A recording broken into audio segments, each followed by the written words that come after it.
આ મોસમ પરિવર્તનની એક આપણને સીમાચિહ્ન છે, એક લાલ બત્તી ધરે છે આપણને કે આ મોસમ પરિવર્તન છે, એના સંકેત બહુ સારા નથી મોસમ પરિવર્તન માટે. આ મોસમ પરિવર્તનના સંકેત બરાબર નથી. એનું શું કારણ? હવામાન ઠંડુ થઈ જાય, મહત્તમ તાપમાન લઘુત્તમ તાપમાનમાં બંને ફરક પડે.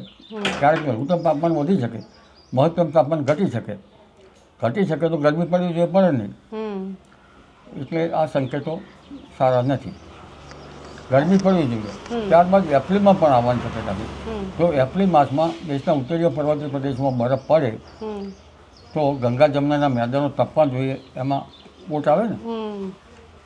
કારણ કે ઉપરના ભાગમાં બરફ વર્ષા થાય અને ક્યારેક ભારે વરસાદ થાય તો હવામાનમાં ગરમી રહેવી જોઈએ, અને કદાચ વરસાદ થાય તો ગરમી ઘટી જાય.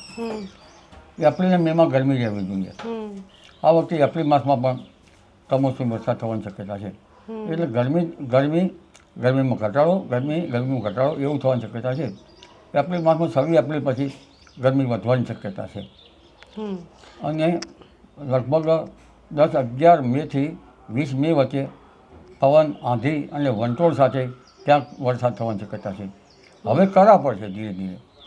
અને આ વંટોળ આરબ કન્ટ્રીની લગભગ કાળી આંધી ચડી આવશે.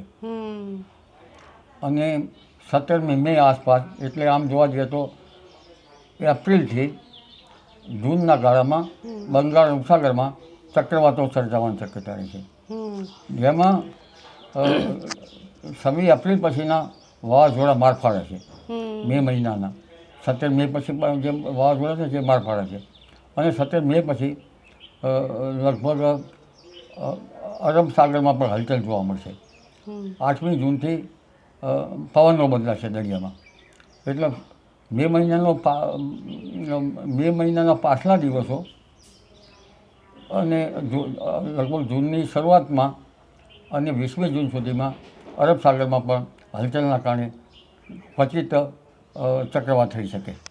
આ મોસમ પરિવર્તનની એક આપણને સીમાચિહ્ન છે, એક લાલ બત્તી ધરે છે આપણને કે આ મોસમ પરિવર્તન છે, એના સંકેત બહુ સારા નથી મોસમ પરિવર્તન માટે.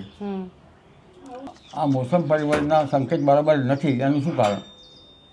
હવામાન ઠંડુ થઈ જાય, મહત્તમ તાપમાન લઘુત્તમ તાપમાનમાં બંને ફરક પડે.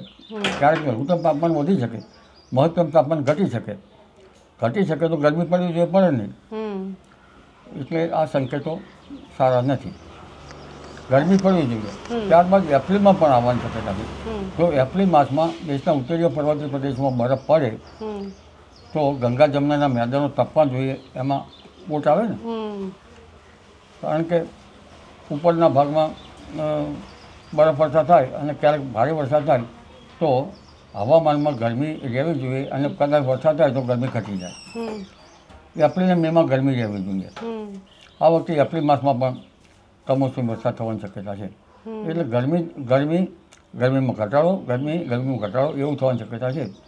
એપ્રિલ માસમાં 26 એપ્રિલ પછી ગરમી વધવાની શક્યતા છે. અને લગભગ 10-11 મેથી 20 મે વચ્ચે પવન, આંધી અને વંટોળ સાથે ક્યાંક વરસાદ થવાની શક્યતા છે. હવે કરા પડશે ધીરે ધીરે.